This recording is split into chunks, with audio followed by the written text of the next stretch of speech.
Now, with 2 or 3 days left of the transfer window, I thought this video would be more relevant than ever. I'm going to talk through our business in the transfer window so far and what I think we have left to do.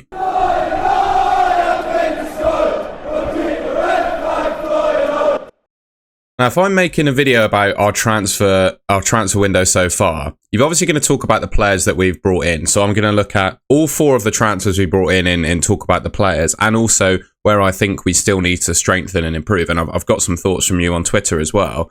But I thought what would also be useful is talking about some of the players that we might want to leave the club. And I think, I don't have any insider information on this, but I reckon there are 4 players that the club would genuinely listen to a decent bid for or look to get out on loan, right? And I'm quite surprised, to be honest, that none of these players have been, touted for one. I knew there was interest in, I think we all knew because it was on Twitter, there was interest in Hayden Roberts earlier on in the window. It doesn't seem to have anything seems to have come of that. I genuinely think, though, Sam Bell, Harry Cornick, Hayden Rogers, and probably Sinclair Armstrong, if a club came in with a sensible bid, they'd probably all go. I would probably say all of these players might want to leave themselves. I'd imagine Sam Bell, I don't know, maybe a loan for him could be good to see if he can, establish some good football and maybe come back to us. The same probably for Sinclair Armstrong as well. I've been critical of his football on my Twitter. I just think we're not going to see an improvement from him at Bristol City, and maybe a loan is the best thing or a permanent sale. Hayden Roberts, it's quite obvious to me that Gerhard doesn't really rate him. And I'm not saying I don't think he's a bad player. Probably not the level that we want playing for Bristol City. But I think a League One team, he'd be perfectly decent for a League One team. So I'm surprised that no one's gone in for him. Then you've got Harry Cornick, who obviously is a fairly well-liked player around Bristol City. But in order for a player to leave, and he's got 1 year left on his contract, I believe. In order for a player to leave, obviously there needs to be a club lined up to want to buy them. But also a player themselves would need to want to leave as well. And I'm not convinced that Harry Cornick actually wants to leave Bristol City. I imagine he's on a decent sort of championship wage. You got to, these players are human beings at the end of the day. They're going to think in the same way that we would with our jobs, right? He's on a decent whack for Bristol City. The High Performance Centre I've been there. It's a lovely place to go and work every day. And Bristol's a really nice city to live in. I'm pretty sure he's got a wife and child now in Bristol as well.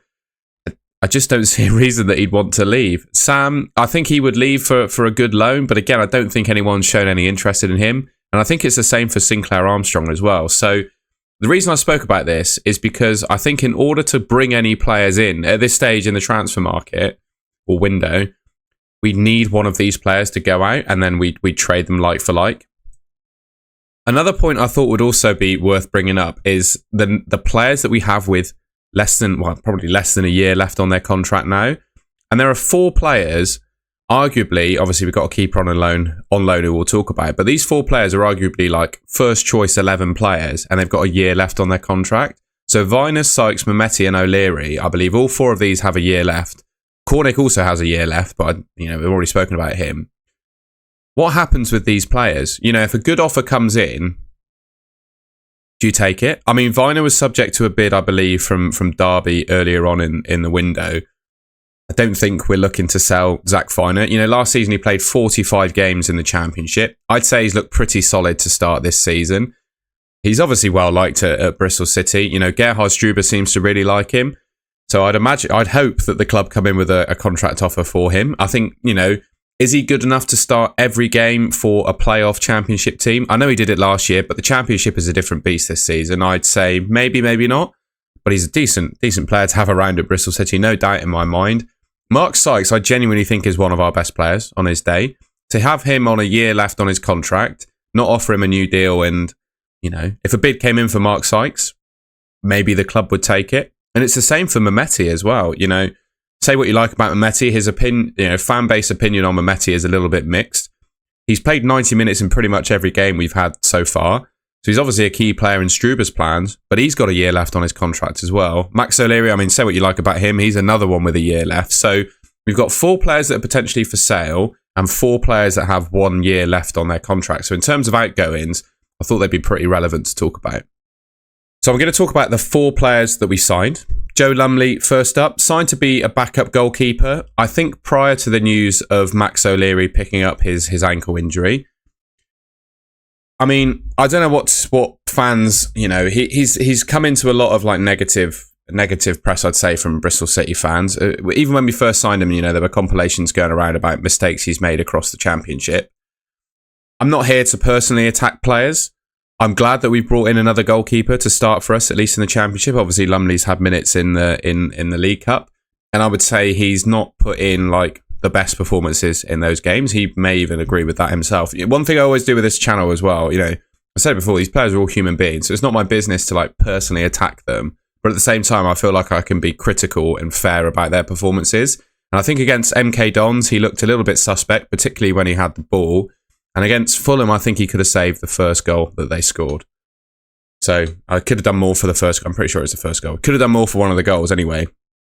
But I think if he's signed to be a backup Championship goalkeeper, I think Bristol City, we need to set our expectations for how good of a goalkeeper we could get to agree to be a backup Championship goalkeeper. I think he's perfectly fine to be that backup.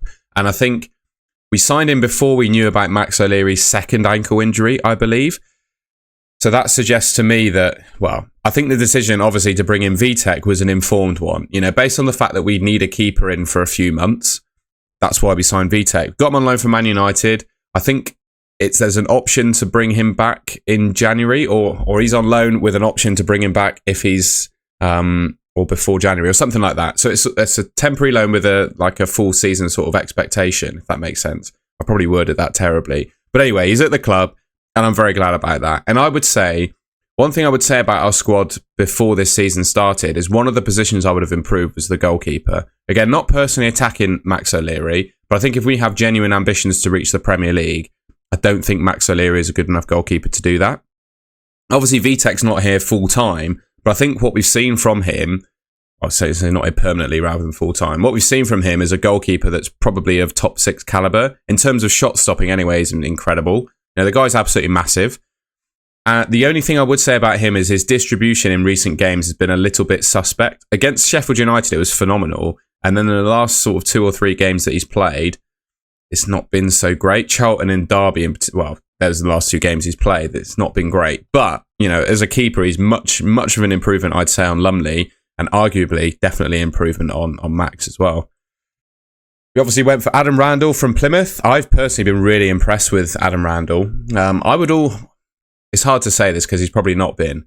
Scott Twine is probably going to get the plaudits, but I'd say he's been one of our best players this season so far, and we really notice it when he's not on the pitch. Obviously, Struber's interchanged him with Max Bird in that position, and I'd say we've lost something when Adam Randall's not been on the pitch. He's not, a player that's going to get the plaudits. He's not going to rack up loads of goals and assists, but he's just that kind of steady centre midfielder that you want at your club. And I'd say particularly against Derby, he put in a really good sort of away from home performance, showed a bit of nastiness and a bit of needle that you kind of want from a midfielder. And he just breaks up the game really well, plays the simple passes that you want to see from a midfielder. And one thing I've noticed from him, when he's not got the ball, his head is like constantly on a swivel. He's always, reading the game, puts himself in good positions. He's made a couple of mistakes, gave the ball away, of course, against Sheffield United, if you remember that. But I think overall we've signed a really solid midfielder here. And I think we brought him in to be a replacement for Jason Knight, thinking that Knight would leave. But now Knight doesn't look like he's going to leave. Yeah, it's an interesting one. But yeah, I think he's been a great sign, and I'm really happy to have him at the club. And our final signing, Emil Rees. Again, I'm really happy to have Emil Rees at the club. I think, there are other players that will get all the plaudits against Sheffield United, but having him running the channels, holding the ball up, getting in behind, is just a breath of fresh air for me. He was fabulous against Sheffield United, and I still think he's been good in all of the other games we've seen of him. Derby County didn't really get much of a chance. In Charlton, they did a good job on him. But I think he's still put in decent performances, and we're going to talk about it in a second, but he deserves another striker alongside him, in my mind. I'm really impressed with Emil Rees so far. Even though he hasn't scored a goal yet, I think he's a top quality Championship striker, isn't he? And I'm really happy to have him at the club. And yeah, we'll talk about now where I think we should sign some players. So I've done this little graphic to represent what I think our best 11 is right now. You can argue the case on Randall or Bird, maybe Mehmeti's in it, but I think there's 2 positions in my opinion, that we need to sign. We need a left-footed left wing back in the club. I know Pring is injured and out for some time, so he's not going to be back 100% fit, I would imagine, until sort of Christmas time. He is, well, you got Roberts as well, but it's quite clear that Struber doesn't fancy him. You know, I know he came on against Fulham, but I think he's, to be honest, if the right bid, like I said, came in, he'd go.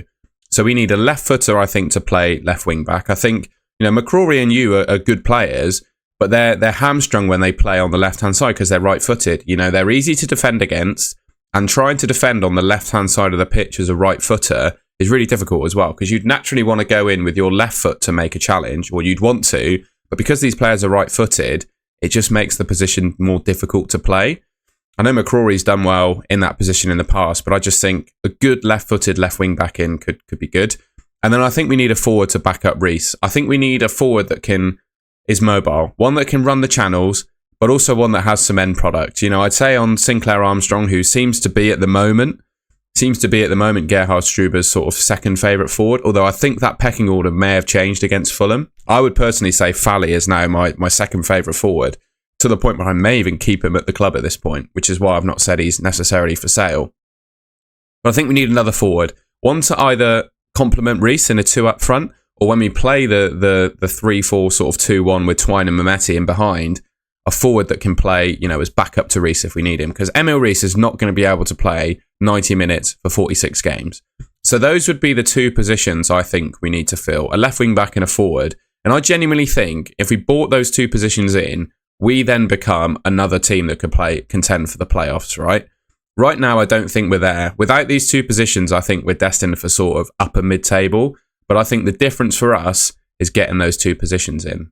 But I think it's quite apparent. I have no insider information on this, but based on our business so far and the fact we brought in players on frees, I haven't really spoken about that when talking about the players. You know, they've pretty much all been brought in on loan or free, not necessarily paid an actual transfer fee for someone. Obviously, Preston would have wanted some money for Reece. I think we may have paid Plymouth some money for Randall, and obviously maybe a loan fee for Vitek. But I think if we were to bring someone in, it would have to be a Premier League or a loan from somewhere. I made a video in the past about a left wing back that Struber had at Köln, Layout Paccarada. He signed for another Bundesliga or German team, so I think that move is off the cards. I don't actually know of a left wing back. We'll look at some of what Bristol City fans have said as to players we could bring in. Let me know in the comments if you've got a left wing back in mind. But I also think a forward would likely be a Premier League loan. Now, the famous Bristol City transfer rumour account, Roy the Alien, has suggested Davide Fofana from Chelsea, although I don't think that's going to happen. And then there's a potential, Jayden Danns is his name, I think, a potential player from Liverpool on loan. Those are the names that have been touted. But ultimately, I think we want players that are on the lowest transfer fee possible for the lowest wages. And for me, it makes sense, particularly for that forward position, we get someone on loan from the Premier League. Before I made this video, I did a tweet just asking, I sent out a tweet, I don't know how to word it, asking Bristol City fans for their thoughts on the window so far. I got 4 replies that I thought were relevant. So Chrissy is saying that we need a left wing back / left back, definitely one that's left footed and that can play both positions. I think I definitely agree with that. Chaps here saying that selling is more important than buying. I would agree at this stage that we need some players out before they can go in.